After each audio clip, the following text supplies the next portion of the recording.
Bank കൃത്യമായ സമയത്താണ് കൊടുത്തിട്ടുള്ളത് എങ്കിൽ നമുക്ക് ബാങ്ക് കൊടുക്കുമ്പോൾ നിസ്കരിക്കുന്നത് തെറ്റില്ല. കാരണം സമയമായി കഴിഞ്ഞാൽ നിസ്കാരം ശരിയാവും. നിസ്കാരത്തിൻ്റെ ഷർത്തിൽപ്പെട്ടതാണ്, നിബന്ധനയിൽപ്പെട്ടതാണ് ദുഖൂലുൽ വഖ്ത്, സമയമാവുക എന്നുള്ളത്.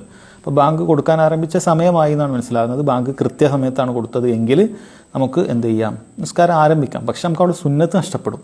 നമുക്ക് ബാങ്കിന് ഇജാബത്ത് ചെയ്യുക എന്ന് വലിയ സുന്നത്താണ്. പിന്നെ ചില സമയത്ത് നമുക്ക് ഇനി എന്തെങ്കിലും തിരക്കുണ്ട്, യാത്ര മറ്റോ ഒക്കെ ആണെങ്കിൽ സമയമായി, അപ്പോൾ നമുക്ക് എന്ത് ചെയ്യാം, കൃത്യമായി നിസ്കാരം ആരംഭിക്കുന്നതുകൊണ്ട് തെറ്റില്ല. പക്ഷേ ശ്രദ്ധിക്കണം, നമ്മുടെ നാട്ടിൽ പൊതുവെ സമസ്ത മസ്ജിദുകളിലൊക്കെ ഫജ്റിൻ്റെ ബാങ്ക് അത് നേരത്തെ കൊടുക്കാറുണ്ട്. സൂക്ഷ്മത എന്നുള്ള പേരിൽ 6-7 മിനിറ്റ് മുമ്പ് കൊടുക്കാറുണ്ട്. അപ്പോൾ നിങ്ങൾ ഒരിക്കലും ഫജ്ർ നിസ്കരിക്കരുത്. കാരണം ഫജ്റിൻ്റെ സമയമായാൽ മാത്രമേ ഫജ്ർ നിസ്കരിക്കാവൂ. അതിനു മുമ്പ് നിങ്ങൾ നിസ്കരിച്ചു കഴിഞ്ഞാൽ നിസ്കാരം ശരിയാവുകയില്ല. അതുകൊണ്ട് നേരത്തെ ബാങ്ക് കൊടുത്തു കഴിഞ്ഞാൽ വീട്ടിലുള്ള സ്ത്രീകളൊക്കെ ശ്രദ്ധിക്കണം. ആ ബാങ്ക് കേട്ടിട്ട് നിങ്ങൾ നിസ്കാരം ആരംഭിക്കരുത്, മറിച്ച് സമയമായാലേ നിസ്കരിക്കാൻ പാടുള്ളൂ.